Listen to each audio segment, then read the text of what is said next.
The only people who don't want to disclose the truth are people with something to hide. Mike Zullo, who is the lead investigator for the Sheriff Joe Arpaio, Maricopa County Sheriff's Office cold case posse Obama fraud case. That's his official capacity in the Obama fraud case. But he is my guest this afternoon, and we're going to be talking about the issue of eligibility in general, and specifically the Ted Cruz eligibility. But I want to say this, and I know that Mike Zullo will make this clear as well as we move along, that as we speak of Ted Cruz's eligibility or ineligibility and the eligibility issue at large, this is not affiliated with Maricopa County Sheriff's Office or Joe Arpaio or the cold case posse or any official criminal investigation.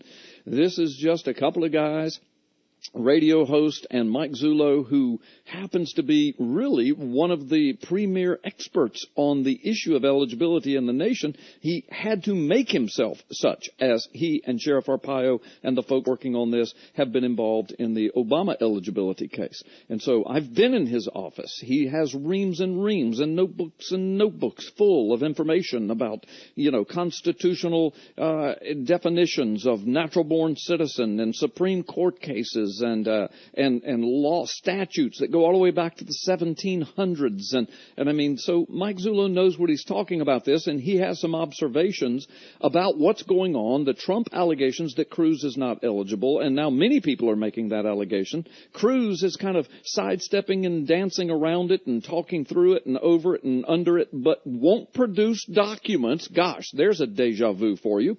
And really won't address the questions of eligibility up front, which is very disconcerting to many of us, and particularly those of us of faith, because Cruz, of course, represents himself to be a man of faith and belief and a Christian man. So anyway, Mike Zullo, are you on the line with us? I am, Carl. Good afternoon. Hey, good afternoon. It's good to have you with us. So let me just, I think I've said all the intro stuff, but let me just ask you to weigh in on this Cruz eligibility debacle. I mean, it appears from all the information we have thus far that he just is not, by any legal definition that you want to twist it, he's not a natural-born citizen. Am I right? What have you uncovered on this? Well, I think you're completely right. I think you're 100% right. This whole idea of citizen, U.S. citizen versus natural-born citizen, in the media, they're often synonymous with one another, but quite honestly, they're not. No, they're not. And the issue of natural-born citizen as far as running for president of the United States of America, which is the only qualifier for the office that makes the distinction as to citizenship. Any other office can be held by any other citizen of the United States except natural-born. And ironically, this becomes an issue only when someone who has U.S. citizenship is now born abroad. So you have to look at this and realize that this word natural was placed in there for a reason. Right. And natural is the chain of events. And that's been debated ad nauseum. But going to Ted Cruz, I personally believe that by my observations, and Sharon Rondu of the Post and Email has done an article, and in the article I put forth the evidence, and the public can see it with their own eyes. They can watch video clips, and I have explained what I'm witnessing. But as far as I'm concerned, Ted Cruz may very well be deliberately misleading the American public on this very issue by omitting specific points relating to natural-born citizen and his own citizenship and eligibility status. Yeah. I don't believe he's being truthful.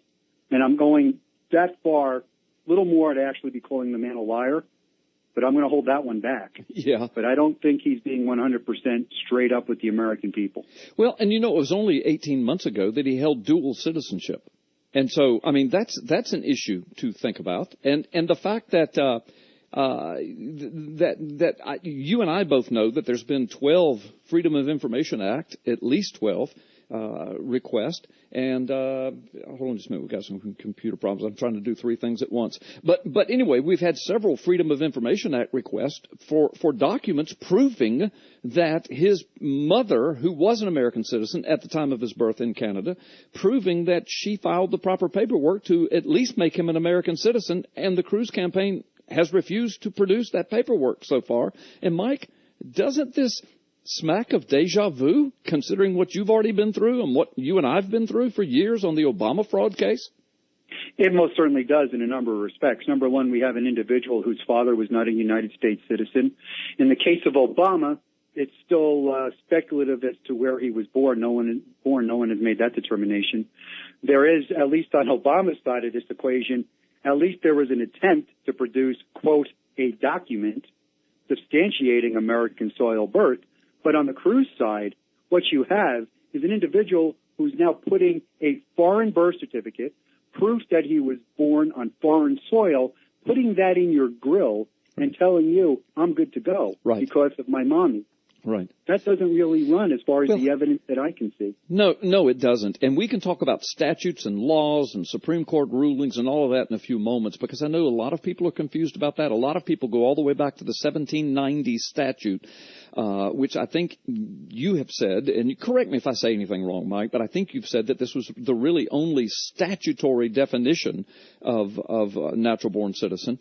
But that was repealed, and a lot of people go back to that. But the bottom line is, Mike, and when I present it like this, it usually shuts down everybody's arguments and gyrations on this. I will say something like, look, in what legal definition can you maneuver around to make a man who was born in Canada with no official business there? In other words, his parents weren't in the military, they weren't on a military base, they weren't assigned to be there with some major U.S. corporation or anything like that. Just a man born in Canada to a mother who was an American citizen, but to a father who was a Cuban citizen who had fought for Fidel Castro, who won't produce any documents that he was ever registered properly at the American embassy at the time of his birth, who comes to the United States as a young man,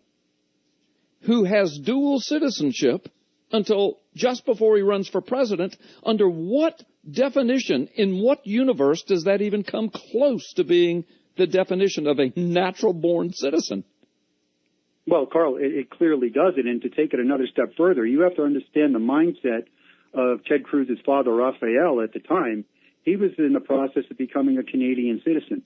So it would stand to reason that Mr. Cruz Sr. at that point in time had no intention, no need to run down to the consulate and make a notification of his son's birth. Because as far as Ted Cruz's father, Raphael, was concerned, he was going to reside in Canada and become a Canadian citizen. Right. He only became a United States citizen, I believe, in the 80s. And another interesting fact, which is similar to Obama's, we have an abandonment of family. The father abandons the mother and child. And if you go back to Stanley Ann Dunham, she ran off to Seattle living alone, purportedly. Right. You go to Cruz's situation, and Ted Cruz's mother decides to remain in Canada. And that's striking to me, because that means as a single mother, you have assimilated to some degree into Canadian society because you felt comfortable enough staying there. Right. So there's some questions about her citizenship and whether or not she renounced her citizenship. Her name appears on a voter roll, although that doesn't really tell us much. But you have to think about this. If at some point in time she renounced United States citizenship, was he actually a citizen? And I can tell you that as late as around 1993, I went to Canada, and getting across that border, all I needed was my driver's license. Right. So to get to and from was relatively easy. Yeah, me too. In the event that Ted Cruz's mother did renounce her U.S. citizenship, and I'm not saying she did, but the possibility is out there, him coming across the border at that point would have made him illegal. Right. And him staying in the country would have made him illegal. But he was also president of the United States when Ronald Reagan granted amnesty in 1986, I believe. Yes. So he could have been clearly made a United States citizen out of amnesty, and not the way everyone is portraying it to be. Now, I'm not saying that's what happened, right, but it's quite possible. So that issue needs to be cleared up. Right. Let me go one step further for you, just to make it clear for your listeners. I hope we have the time here. The Naturalization Act of 1795 was the act that was used when the 1790 Act was repealed. Right. And the 1790 Act, basically, for all intents and purposes, is the only statutory regulation that ever addressed natural-born citizens. And I'm going to quote it for you. It says, "And the children of citizens of the United States that may be born beyond sea or out of the limits of the United States, comma, shall be considered as natural-born citizens." Now, I'm not going to get into the minutiae of it, but that word "as," has some potential difficulties. But Mr. Cruz and Mr. Cruz Sr. are relying on that statute. However, that statute was repealed and certain words were omitted and replaced. And the 1795 statute that took its place reads, "Born out of the limits and jurisdiction of the United States shall be considered as citizens of the United States," mere citizens. Right. And if you look at the way that was written, and what I could only assume, obviously there's nothing here to prove this, but you can't redefine the Constitution by statute. That's impossible. Right. The Constitution cannot be redefined by statutory means. Right. So that becomes a problem for Mr. Cruz in his argument that he's natural born, because clearly the previous statute was repealed. And let me give this example. Okay. Hey, Mike, can we do that on the other side of the break? Because Absolutely. we've got to take a break. Yeah. No, this is fascinating. And I've got some